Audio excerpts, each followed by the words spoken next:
Dalam beberapa hari ke depan, THR bagi ASN dan non-ASN segera dicairkan. Hal itu setelah Badan Pengelolaan Keuangan dan Aset Daerah Kota Prabu Mulih menerima surat resmi Peraturan Pemerintah Nomor 73 Tahun 2021 tentang pemberian THR dan gaji ke-13.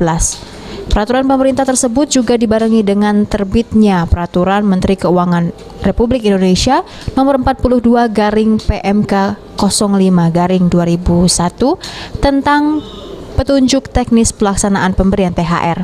Tidak hanya ASN dan non-ASN, Kepala BPKAD Kota Prabu Mulih Jauhari Fahri mengatakan, CPNS juga akan menerima THR pertama dengan besaran 80% dari gaji yang diterima. Penerima penghargaan dari PT Taspen ini juga mengatakan akan segera merealisasikan THR secepatnya usai meminta petunjuk dan arahan dari Wali Kota Prabu Mulih Ridho Yahya.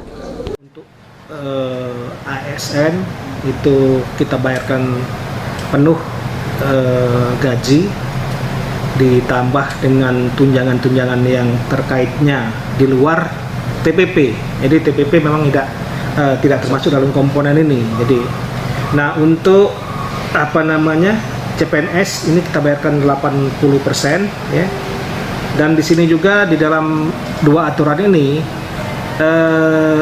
THR dan THR ini juga dibayarkan untuk non-ASN. Jadi PHL yang sudah terdaftar ini pun mempunyai hak untuk memperoleh juga.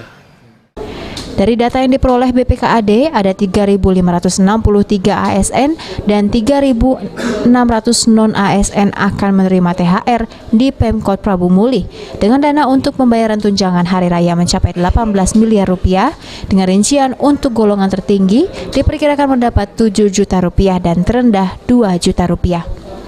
Beni Firdaus, PAL TV.